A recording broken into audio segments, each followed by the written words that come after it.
Hello everyone, this is Deepanshu Rajput and I am secure the district rank 4 in UP board. तो आज की class जो है वो UP board, Bihar board, MP board, सभी board के लिए इंपॉर्टेंट है। तो मैंने आपको 50 सबसे ज़्यादा महत्वपूर्ण टॉपिक बताए थे, यानी कि मैंने आपको बताए थे टॉप 50 मोस्ट इंपॉर्टेंट टॉपिक्स बताए थे। तो आज की इस क्लास में ये आपका पार्ट 1 है। आज हम पार्ट 1 में टॉप 10 टॉपिक्स डिस्कस करेंगे। ऐसे ही हम पार्ट वाइज करते जाएंगे और आपका कंप्लीट जो आपके मैंने 50 टॉपिक बताए थे उन सभी का आपको सॉल्यूशन दे दूंगा। देखो, आपको उन चीज़ों का पता होना चाहिए कि कौन से टॉपिक इंपॉर्टेंट है, और उससे भी कई ज़्यादा ज़रूरी बात यह है कि आपको उनका सॉल्यूशन भी मिलना चाहिए। तो आपको आज मैं सॉल्यूशन देने वाला हूँ सारे टॉपिक्स का। आज की वीडियो में मैं केवल 10 टॉपिक बताऊंगा, कल की वीडियो में 10 बताऊंगा, परसों की वीडियो में 10, इस तरीके से 50 टॉपिक आपके क्लियर कर दूंगा। और हाँ, डेरिवेशन जो होगी, जो मैं डेरिवेशन बताऊंगा वो आज की क्लास में नहीं बताऊंगा। डेरिवेशन के लिए सेपरेट क्लास लाऊंगा, 5 डेरिवेशन करके सारी डेरिवेशन कंप्लीट करा दूंगा। तो डेरिवेशन की चिंता बिल्कुल नहीं करनी है। और हाँ, रही बात थ्योरी वाले क्वेश्चंस की, तो मैं आपको महत्वपूर्ण परिभाषाएं, महत्वपूर्ण नियम, महत्वपूर्ण न्यूमेरिकल्स इस तरीके से आपको कंप्लीट करा दूंगा। ऑब्जेक्टिव हो, 2 नंबर हो, 3 नंबर हो, 5 नंबर हो, सब कुछ कराऊंगा। और हाँ, सिलेबस का बहुत बच्चा पूछते हैं, तो अभी के लिए आपको मैं इंपॉर्टेंट करा रहा हूँ। इसके बाद कुछ ही दिनों में हमारी लेक्चर वाइज क्लासेस स्टार्ट होंगी, वो भी 1 शॉट के फॉर्म में। 1.5 घंटे की 1 शॉट होगी या 1 या 2 आवर्स की 1 शॉट होगी, जिसके अंदर हम बहुत सुंदर तरीके से चैप्टर को फिनिश करेंगे। और हाँ, उसके बाद मैं आपको इंपॉर्टेंट क्वेश्चंस भी कराऊंगा, और हाँ, उसके बाद आपका टेस्ट भी लूँगा। तो आइए बढ़ते हैं अपने टॉपिक की तरफ। तो हमारा सबसे पहला नंबर टॉपिक हम पढ़ेंगे आवेश के बारे में, ठीक है। उसके बाद हम पढ़ेंगे कूलाम के नियम के बारे में। उसके बाद हम पढ़ेंगे विद्युत क्षेत्र की तीव्रता के बारे में। उसके बाद विद्युत क्षेत्र रेखाओं के बारे में। उसके बाद विद्युत द्विध्रुव आघूर्ण के बारे में। फिर गॉस की प्रमेय पढ़ेंगे, विद्युत फ्लक्स पढ़ेंगे, विभव पढ़ेंगे, ओम का नियम पढ़ेंगे, धारिता पढ़ेंगे। तो कौन कौन बच्चा है जो पूरी क्लास को अटेंड करेगा? जो बच्चा पूरी क्लास को अटेंड करेगा वो यस लिखेगा, और जो बच्चा थोड़ी क्लास देखेगा वो नो लिखेगा। अगर आप पूरी क्लास लोगे तो यस, अगर आप क्लास बिल्कुल थोड़ी लोगे, बस देखने आए हो क्लास को, तो नो लिखोगे। तो आपको पूरी क्लास लेनी है और पूरे चीज़ों का सॉल्यूशन मैं भी देने वाला हूँ 1 बाय 1 करके। तो चलिए, तो हाँ मेरे प्यारे भाई बहन, तो अब मैं लेके आ चुका हूँ आपके लिए टॉपिक नंबर 1 और टॉपिक नंबर 2, मतलब विद्युत आवेश और कूलाम के नियम के बारे में। आइए शुरू करते हैं। मैं बहुत क्विकली पढ़ाऊंगा क्योंकि मुझे आज बहुत ज़्यादा पढ़ाना है, इसलिए मैं बहुत जल्दी पढ़ाऊंगा, ठीक है। जो मेरे साथ बहुत पहले से जुड़े हैं तो वो तो उनको तो ये हलवा लगेंगे टॉपिक्स, ये टॉपिक्स बिल्कुल हलवा लगेंगे। विद्युत आवेश क्या होता है? तो आवेश क्या होता है? जैसे कि मैं एक आवेश हूँ, तो मैं अपने चारों तरफ एक विद्युत क्षेत्र बनाऊंगा और इसको बोलते हैं आवेश। आवेश वस्तु का गुण होता है, ठीक है। तो क्या होता है आवेश? किसी चालक का वह गुण जो अपने चारों ओर विद्युत क्षेत्र उत्पन्न करता है, विद्युत आवेश कहलाता है, ठीक है। विद्युत आवेश को Q से रिप्रेजेंट करते हैं, ये हमारा टॉपिक नंबर 1 है। आवेश का जो फॉर्मूला होता है Q बराबर I इंटू टी होता है, और इसका मात्रक कूलाम होता है, ठीक है, सिंपल तरीके से। तो आवेश क्या होता है? किसी चालक का वह गुण, किसी चालक का एक गुण होता है वह गुण जो अपने चारों ओर विद्युत क्षेत्र उत्पन्न करता है, विद्युत आवेश कहलाता है। इसको Q के द्वारा रिप्रेजेंट करते हैं। इसका मात्रक जो होता है वो कूलाम होता है, और आवेश क्या होता है? Q बराबर I इंटू टी होता है। इस चीज़ को भी याद रखना, ठीक है। अब बात करते हैं कूलाम के नियम पर। मैं बहुत क्विकली पढ़ाना चाहता हूँ भाई, मैं मज़ा आ रहा है मुझे पढ़ाने में क्विकली। अगर आवेश समझ में नहीं आ रहा मैं दोबारा बता दूँ। आवेश क्या होता है? जैसे कि मैं एक आवेश हूँ, मैं एक अच्छा लड़का हूँ या बुरा लड़का हूँ, मतलब ये मेरा एक गुण है। तो आवेश किसी वस्तु का गुण होता है जो अपने चारों तरफ विद्युत क्षेत्र बनाता है, उसको बोलते हैं आवेश। आवेश को Q के द्वारा प्रदर्शित करते हैं, बिल्कुल सिंपल है, ठीक है। अब बात करते हैं कूलाम के नियम में। तो कूलाम का नियम क्या होता है? तो कूलाम का नियम जो होता है वो 2 आवेशों के बीच लगने वाले बल को निरूपित करता है, इसका नियम होता है। तो इसमें क्या होता है? एक ये आवेश जिसको Q1 आवेश बोलते हैं, और ये आवेश जिसको Q2 आवेश बोलते हैं। इन दोनों आवेशों के बीच की दूरी स्मॉल r है। तो कूलाम ने क्या बोला? कूलाम ने बोला कि दोनों आवेश एक दूसरे पर धक्का लगाएंगे। धक्का वो प्रतिकर्षण का भी होगा या आकर्षण का भी होगा। अगर समान आवेश होंगे तो प्रतिकर्षण होगा, अगर विपरीत आवेश होंगे तो आकर्षण होगा। मतलब माइनस प्लस अट्रैक्ट होंगे, प्लस प्लस रिपल्स होंगे, मतलब प्रतिकर्षित होंगे, इस तरीके से। तो क्या होगा कि F समानुपाती Q1 इंटू Q2, मतलब 2 स्थिर बिंदु आवेश, ये बिंदु आकार के आवेश हैं, इन दोनों के बीच में लगने वाला बल इनके गुणनफल के, इनके मल्टीप्लाई के समानुपाती, और इनकी बीच की दूरी के वर्ग के व्युत्क्रमानुपाती होता है। तो क्या लिखेंगे? 2 स्थिर बिंदु आवेशों के बीच लगने वाला बल दोनों आवेशों के गुणनफल के समानुपाती और बीच की दूरी के वर्ग के व्युत्क्रमानुपाती होता है। इसको याद रखना, ठीक है। जब इन दोनों इक्वेशन को मैं मिलाऊंगा तो क्या बनेगा, F समानुपाती Q1 into Q2 upon r square. जब मैं समानुपाती का चिन्ह हटाऊंगा तो एक नियतांक आएगा जिसका नाम K होगा, तो F बराबर K Q1 into Q2 upon r square. K की वैल्यू मैं लिख देता हूँ, K की वैल्यू होती है 9 into 10 to the power 9 newton into metre square upon coulomb square. इसका मात्रक भी याद रखना आप लोग, ठीक है। तो 9 इंटू 10 टू दी पावर 9 होगा इस चीज़ के बारे में। तो आज आपको पता लगा विद्युत आवेश के बारे में, कुलाम के नियम के बारे में। तो अब बढ़ते हैं अपने तीसरे नंबर और चौथे नंबर टॉपिक की तरफ। आप लोगों के लिए तीसरे नंबर और चौथे नंबर का टॉपिक। आगे बढ़ने से पहले मैं आपसे रिक्वेस्ट करता हूं कि ये एक वाइट बोर्ड है और इस पर लिखना, मिटना, दोबारा लिखना ये बहुत मुश्किल होता है, फिर भी मैं आप लोगों के लिए कर रहा हूं। तो इसके लिए एक लाइक जरूर बनता है और अपने दोस्तों को ज़रूर शेयर करना आप लोग, ठीक है। तो आइए शुरू करते हैं हमारा तीसरा नंबर टॉपिक, जो कि है विद्युत क्षेत्र की तीव्रता, यानी कि इंटेंसिटी ऑफ इलेक्ट्रिक फील्ड। ये क्या होती है मैं आसान शब्दों में बताऊंगा आपको। और हाँ, इन सारे टॉपिक का नोट डाउन जरूर करना है आपको, क्योंकि मैं जब लिख के नोट कर रहा हूं तो आप भी नोट कर सकते हो। थोड़ा हाथ चलाओगे तो आपको याद होगा जल्दी से, ठीक है। तो क्या होगा, विद्युत क्षेत्र की तीव्रता। तो विद्युत क्षेत्र में किसी बिंदु पर हमारे पास विद्युत क्षेत्र है और उसमें किसी बिंदु पर मैं कोई आवेश ले गया, तो उस आवेश पर जो बल लगेगा, जो धक्का लगेगा, जो उसको घूसा बैठेगा, उसको बोलते हैं विद्युत क्षेत्र की तीव्रता। तीव्रता का मतलब होता है ताकत, कितनी ताकत है विद्युत क्षेत्र की, किसी आवेश को धक्का मारने में कितनी ताकत लग रही है, वही होता है तीव्रता। तो क्या होगा, विद्युत क्षेत्र के किसी बिंदु पर तीव्रता उस आवेश पर लगने वाले बल के बराबर होती है। तो हमारे पास कोई विद्युत क्षेत्र E है जहां पर Q0 कोई परीक्षण आवेश में उस विद्युत क्षेत्र में ले गया और उस पर F बल कार्य कर रहा है, इसको बोलेंगे विद्युत क्षेत्र की तीव्रता। जहां E विद्युत क्षेत्र, F बल, Q0 आवेश है, ठीक है। तो E बराबर F अपॉन Q होता है, ठीक है। हमारे पास दो तरीके के आवेश होते हैं, एक होता है प्लस Q और एक होता है माइनस Q। तो प्लस Q के कारण विद्युत क्षेत्र रेखाएं, ये विद्युत क्षेत्र रेखाएं हैं, विद्युत क्षेत्र रेखाएं। अब विद्युत क्षेत्र रेखाएं ये कौन सी बला है भाई, तो विद्युत क्षेत्र रेखाओं के बारे में हम चौथे नंबर टॉपिक में पढ़ेंगे। तो ये विद्युत क्षेत्र रेखाएं जो होती हैं वो धनावेश में बाहर की तरफ, इस तरीके से बाहर की तरफ होती हैं, और ऋणावेश में अंदर की तरफ, अंदर घुस रही हैं। इसमें बाहर जा रही हैं और इसमें अंदर आ रही हैं, ठीक है। प्लस में और माइनस में यही बेसिक डिफरेंस होता है। सिंपल क्या होता है, यहाँ पर मैं कोई Q0 आवेश को ले जाऊँगा तो इस पर बल लगेगा, इस पर धक्का बैठेगा, जिसको बोलते हैं तीव्रता। सिंपल सा टॉपिक है भाई, इसका सूत्र याद रखना, E बराबर F अपॉन Q0। इसका मात्रक भी आप लोग याद रख सकते हो, F का मात्रक न्यूटन और इसका न्यूटन और Q का अवश्य मात्रक कुलाम, तो न्यूटन प्रति कुलाम इसका मात्रक हो जाएगा। विद्युत क्षेत्र की तीव्रता का मात्रक न्यूटन प्रति कुलाम, ठीक है, न्यूटन प्रति कुलाम। अब बात करते हैं विद्युत क्षेत्र रेखाएं, यानी कि इलेक्ट्रिक फील्ड लाइंस के बारे में। इलेक्ट्रिक फील्ड लाइंस क्या होती हैं, तो आवेश के चारों तरफ ये जो रेखाएं दिखाई दे रही हैं ना, हमें लाइंस दिखाई नहीं, इनको बोलेंगे विद्युत क्षेत्र रेखा या इलेक्ट्रिक फील्ड लाइंस, इनको ही बोलते हैं विद्युत क्षेत्र रेखा। सिंपल सा टॉपिक है।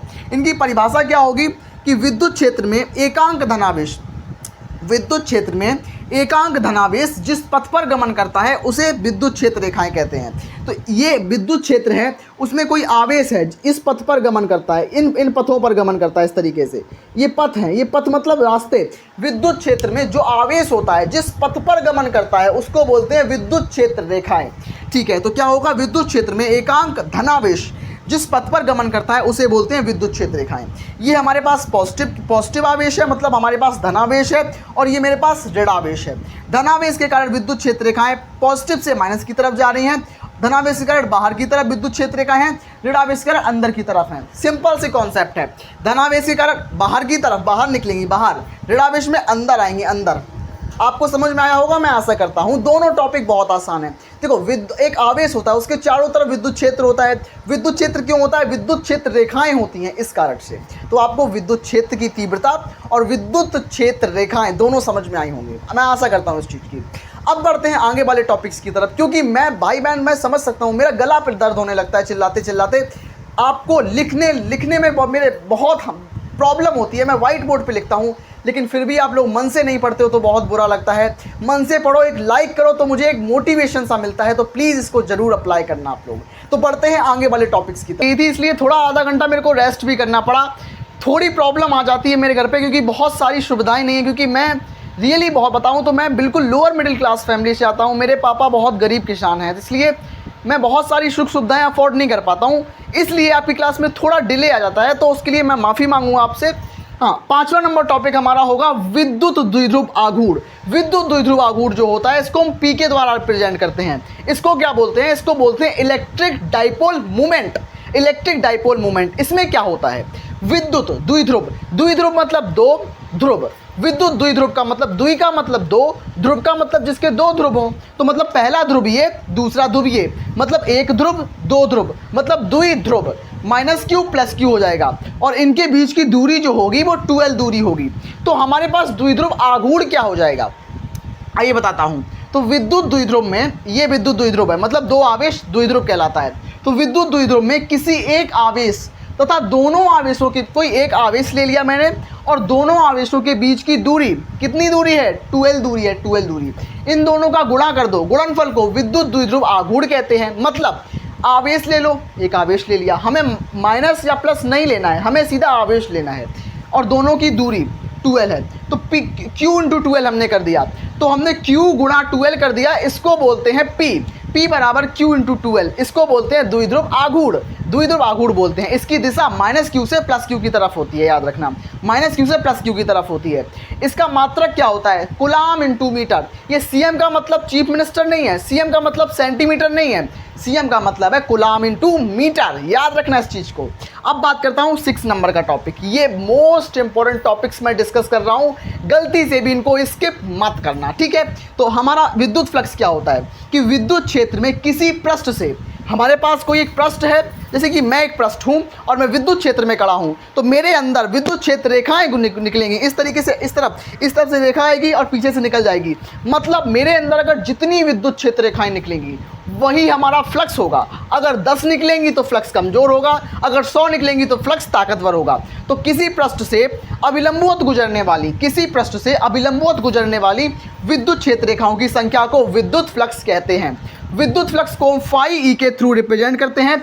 विद्युत फ्लक्स को हम फाई ई के थ्रू रिप्रेजेंट करते हैं। तो फाई ई बराबर ई डॉट ए हो जाएगा। फाई ई बराबर ई डॉट ए हो जाएगा। इसका मतलब क्या है? ई का मतलब क्या है? ई का मतलब होता है यहाँ पर विद्युत क्षेत्र, यानी कि इलेक्ट्रिक फील्ड। ए का मतलब क्या है? ए का मतलब एरिया, कितने एरिया में से विद्युत क्षेत्र रेखा यानी कि electric field lines pass out हो रही हैं। मेरे पास कॉपी भी नहीं, मैं आपको दिखाऊं, जैसे कि मैं एक पृष्ठ हूं, मेरा एक सरफेस है, इस सरफेस से electric field lines pass out हो रही हैं, तो जितनी ज़्यादा निकलेंगी फ्लक्स उतना ज़्यादा होगा। तो आशा करते हैं आपको फ्लक्स का जो कॉन्सेप्ट है समझ में आया होगा। लेकिन हाँ, एक इंपॉर्टेंट चीज़ आपको बता दूं आपकी जानकारी के लिए, फ्लक्स का जो यूनिट होती है वो वोल्ट इंटू मीटर होती है। क्या होती है? Volt into metre. और दूसरी यूनिट बता दूं, अगर ये नहीं आई ना ऑब्जेक्टिव में, अगर ये नहीं आया तो फिर क्या कंफ्यूज होना है ना, कंफ्यूज नहीं होना है भैया, जब तक कंफ्यूज नहीं होने देना है। तो इसका दूसरा मात्रक क्या हो जाएगा? अथवा में हो जाएगा newton into metre square upon coulomb. तो इसका दूसरा यूनिट क्या हो जाएगी? एक हो जाएगी वोल्ट मीटर और दूसरी हो जाएगी newton into metre square upon coulomb. That's it. आपको समझ में आया होगा ना, बिल्कुल अच्छे से समझ में आया होगा। तो दोनों कॉन्सेप्ट आपको समझ में आए डियर स्टूडेंट्स। तो अब मैं डिस्कस करूंगा आपके साथ 7th नंबर और 8th नंबर का टॉपिक, जो कि one of the very important topic है। हमारे पास 7th नंबर का टॉपिक हमसे क्या बोलता है कि गाउस लॉ, गाउस का नियम क्या होता है। तो अभी मैंने आपको बताया था विद्युत फ्लक्स यानी कि इलेक्ट्रिक फ्लक्स के बारे में। तो विद्युत फ्लक्स को निकालने के लिए हमें एक नियम चाहिए होता है जिसको बोलते हैं गाउस का नियम यानी गाउस लॉ। यानी कि मेरे पास कोई एक पृष्ठ है, उस पर कोई एक आवेश रखा हुआ है, तो उसका हम फ्लक्स कैसे ज्ञात करेंगे? वो ज्ञात करेंगे हम गाउस लॉ की मदद से, गाउस के नियम से। तो आइए देखते हैं क्या होता है गाउस लॉ। तो गाउस लॉ क्या होता है कि किसी बंद पृष्ठ से गुजरने वाला कुल विद्युत फ्लक्स, हमारे पास जो सरफेस होना चाहिए वो क्लोज सरफेस होना चाहिए यानी कि बंद पृष्ठ होना चाहिए, और उसका जो कंप्लीट फ्लक्स होगा वो 1/ε0 का मल्टीप्लाई होगा। तो क्या होगा कि किसी बंद पृष्ठ से गुजरने वाला संपूर्ण विद्युत फ्लक्स उस पृष्ठ पर उपस्थित आवेश का 1/ε0 गुना होता है। मतलब फ्लक्स क्या होता है? फाई ई। फ्लक्स क्या होता है? Phi E. तो फाई ई क्या हो जाएगा? Q into 1/ε0। तो Q का मल्टीप्लाई 1 में करेंगे और एप्सिलॉन नीचे का वैसा ही रहेगा। तो phi E equals to Q/ε0 हो जाएगा। Q क्या है यहाँ पर? Q यहाँ पर चार्ज होता है, ठीक है, Q चार्ज होता है। और फाई ई क्या है? फाई ई हमारे पास इलेक्ट्रिक फ्लक्स है, ठीक है। आपको समझ में आया होगा, मैं आशा करता हूँ। अब बात करेंगे ओम्स लॉ। ओम का नियम क्या होता है? या अगर हम किसी भी चालक का मतलब होता है कंडक्टर्स, कंडक्टर का मतलब होता है ऐसा मटेरियल जिसके अंदर फ्री इलेक्ट्रॉन्स होते हैं, इन द सेंस उसके अंदर इलेक्ट्रिसिटी का फ्लो हो सकता है। अगर इलेक्ट्रिसिटी का फ्लो होगा तो उसके अंदर रेजिस्टेंस भी मिलेगा।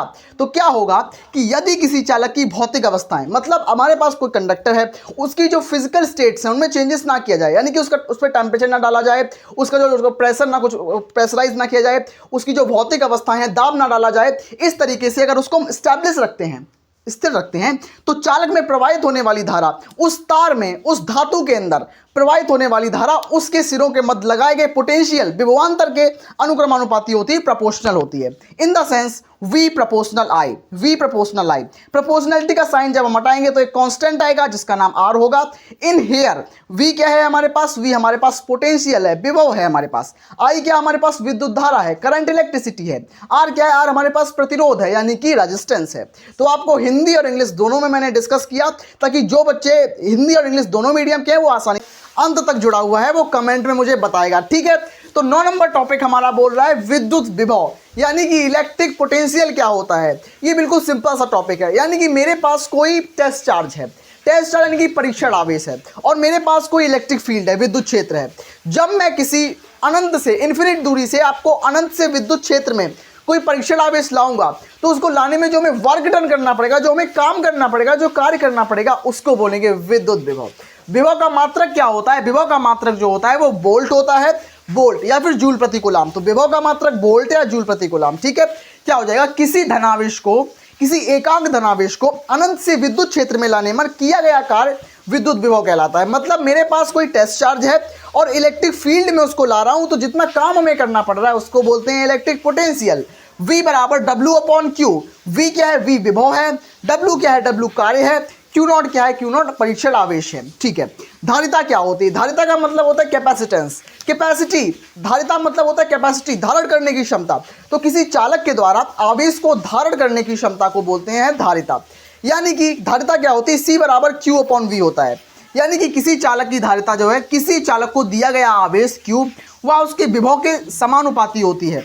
मतलब हमारे पास कोई चालक पर Q समानुपाती V, तो इसमें आ जाएगा Q समानुपाती C/V। तो C बराबर क्या हो जाएगा, C बराबर क्या हो जाएगा, Q/V हो जाएगा। तो इस तरीके से हमारा सूत्र जो है वो डिराइव होता है। लेकिन यहाँ पर अब डेरिवेशन की बात नहीं कर रहे हैं। किसी चालक को दिया गया आवेश तथा उसके विभव के अनुपात को विद्युत धारिता कहते हैं। धारिता मतलब कैपेसिटेंस यार, मतलब मैं एक चालक हूँ, मैं एक कंडक्टर हूँ, तो मैं कितना चार्ज अपने अंदर एब्जॉर्ब कर सकता हूँ, ग्रहण कर सकता हूँ, एक्सेप्ट कर सकता हूँ, उसके बोलेंगे धारिता। सी होता है, इसका मात्रक क्या होता है, मात्रक क्या होता है, कूलाम प्रति वोल्ट होता है, या इसको फैराड बोल देते हैं। इसका मात्रक फैराड भी होता है, ठीक है, इसका मात्रक फैराड भी होता है। तो आशा करते हैं आज की अमेजिंग से टॉप 10 टॉपिक्स आपको समझ में आए होंगे। तो मिलते हैं ऐसी धमाके